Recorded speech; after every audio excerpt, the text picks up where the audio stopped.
Assalamualaikum warahmatullahi wabarakatuh. Selamat siang anak-anakku yang Bapak banggakan. Bismillahirrahmanirrahim. KBM pertama untuk pelajaran IPS kelas 7.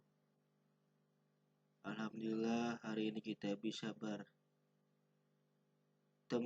dalam kondisi sehat walafiat dan kegiatan belajar mengajar secara daring. Nah, perkenalkan, nama Bapak Agus Nurmansyah. Bapak mengajar IPS yaitu Ilmu Pengetahuan Sosial untuk kelas 7 dan kelas 8. Nah, di kelas 7 ini di semester 1 kalian akan Bapak sampaikan nanti untuk 2 bab dari Ilmu Pengetahuan Sosial yang ada di semester 1. Ya, bila kita simak materi apa saja yang ada di semester 1.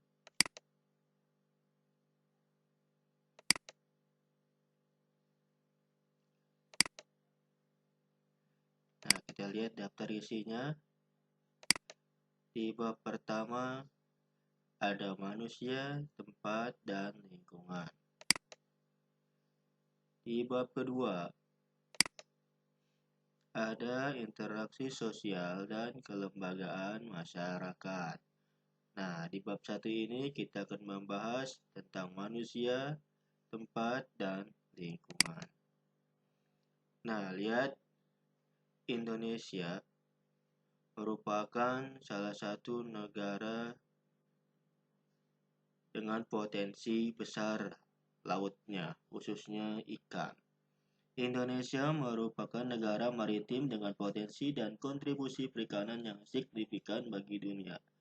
Tak hanya menjadi habitat bagi berbagai spesies ikan laut Nusantara, juga menjadi tumpuan hidup masyarakat dengan berbagai jenis usaha.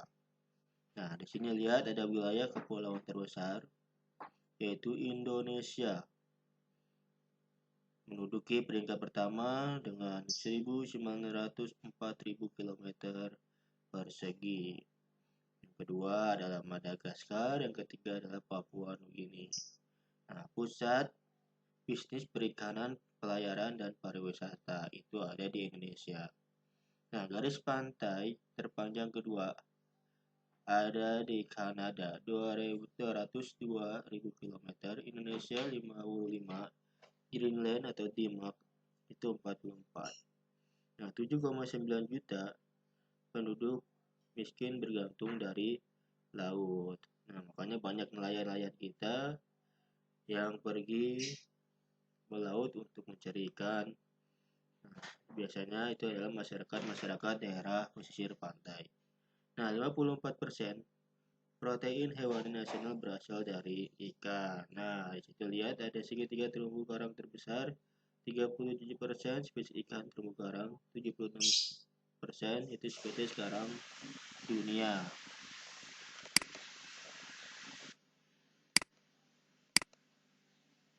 Nah, ini ada tujuan pembelajaran.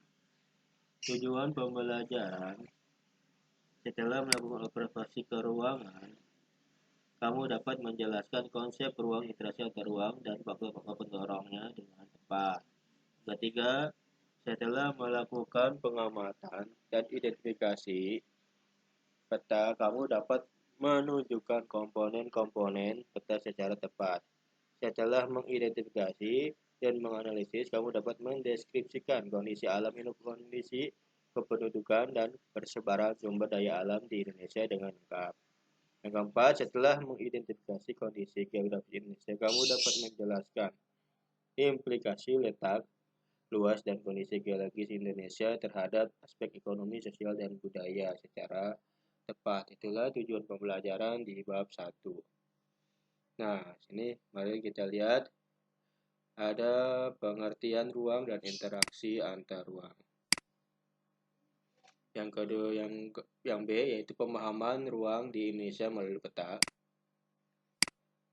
Yang C. Potensi sumber daya alam dan kemaritiman Indonesia.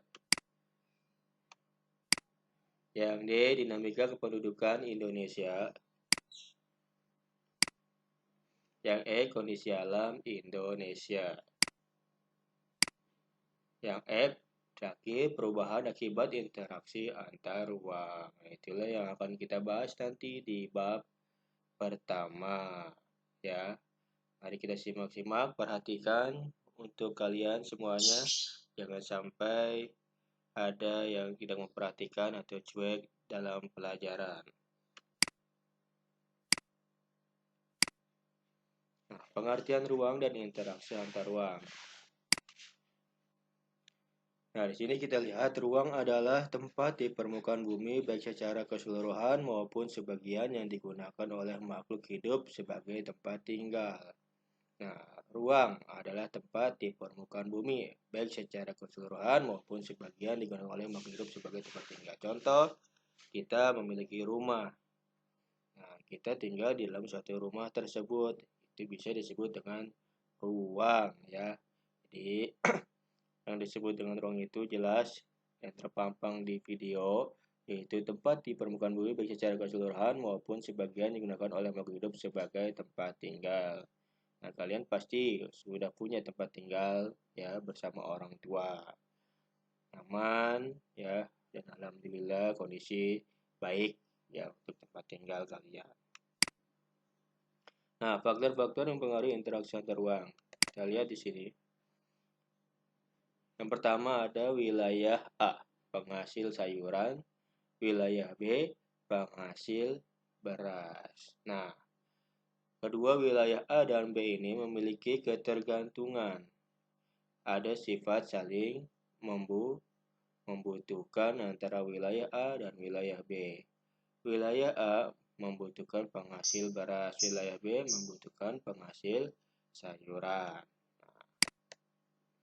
Yang kedua, wilayah penghasil beras, wilayah X, wilayah Z penghasil sayuran. Jadi wilayah X ini adalah bisa disebut juga sebagai konsumen, bisa disebut dengan distributor, ya, yang memberikan dan menerima hasil dari wilayah Y dan hasil dari wilayah Z.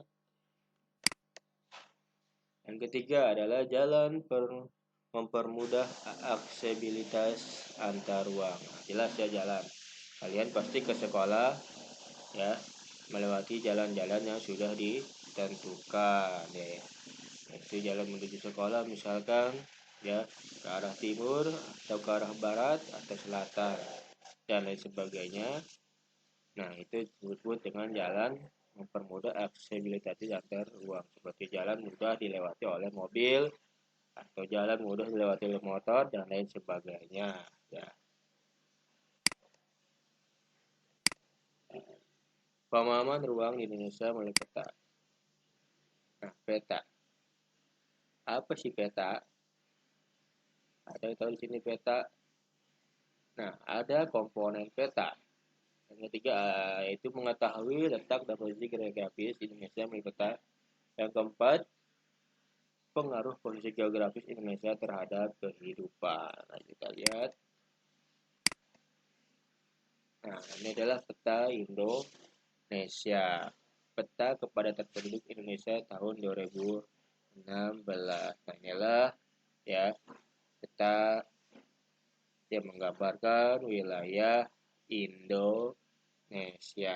Nah, ini ya jelas sekali. Nah, di situ ada lambang-lambang, ada kuning, ada coklat, ada merah marun dan lain sebagainya. Ya, itu menandakan ya kepadatan penduduk. Ya, kepadatan penduduk di provinsi yang ada di Indonesia. Nah, lihat situ sudah jelas yang disebut dengan garis koordinat. Ya. Ini adalah disebut garis koordinat. Ya. Nah, ini adalah judul, yaitu peta kepadatan penduduk Indonesia tahun 2016. Itu adalah judul. Kita Nah, ini judul.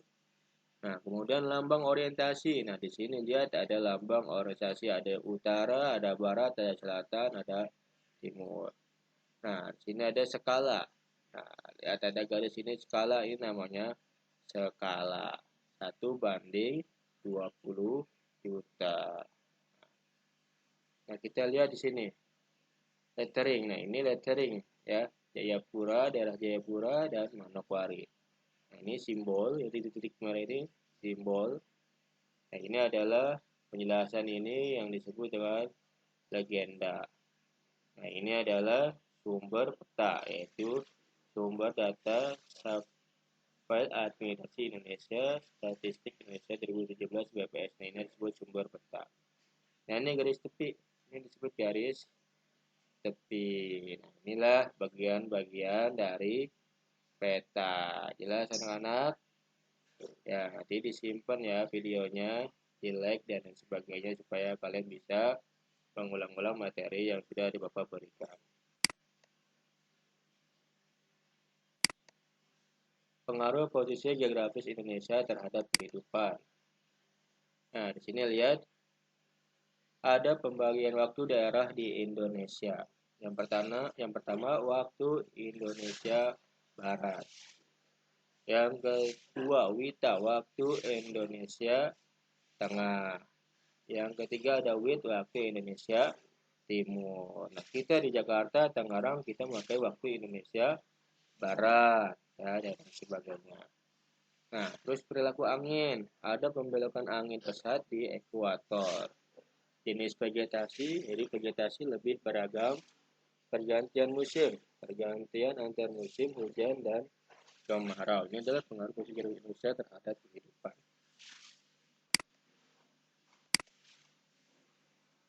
Nah, ada potensi sumber daya alam dan kemaritiman Indonesia. Potensi sumber daya alam meliputi yang pertama ada potensi hutan. Nah, potensi hutan di sini ada kayu meranti, kayu jati, rotan, kayu cendana, dan kayu akasia. Nah, kayu-kayu inilah yang dibuat oleh para pengusaha mebel seperti kita memproduksi meja, lemari, kursi, ya, dan lain-lain yang berasal dari hutan. Yang kedua ada potensi barang tambang seperti minyak, gas bumi, batu bara, bauksit, pasir, dan emas. Itu ada potensi barang tambang yang ada di Indonesia. Sungguh kaya sekali Indonesia, melimpah ruah sumber daya alamnya, ya. Seperti itu. Jadi kalian generasi muda, generasi penerus bangsa harus bisa yang namanya mengelola dan memajukan negara kita, karena negara kita sumber daya alamnya sangat melimpah, ya. Seperti itu. Nah, di sini ada yang kedua ada potensi kemaritiman. Di situ ada perikanan, jelas perikanan di lautan, ya. Ada hutan mangrove, ada terumbu karang, ada mutiara, ada garam, pariwisata, transportasi, dan rumput laut. Nah, semua item-item ini adalah menjadi sebuah sumber daya alam, kekayaan alam yang melimpah ruah yang ada di Indonesia. Ya, kita bangga terhadap bangsa kita sendiri. Kita bangga terhadap negara kita karena negara kita Indonesia merupakan negara yang memiliki kekayaan yang melimpah ruah, ya, seperti itu. Nah, kita lanjut. Nah, itu adalah ada kayu, itu hasil hutan, ada tambang, ya. Ini ada batu bara, ada pasir, ada ikan, ada mangrove, ada mutiara, ada terumbu karang dan ikan, ada rumput laut. Nah, ini ya. Ini semua adalah potensi sumber daya alam dan kemaritiman di Indonesia.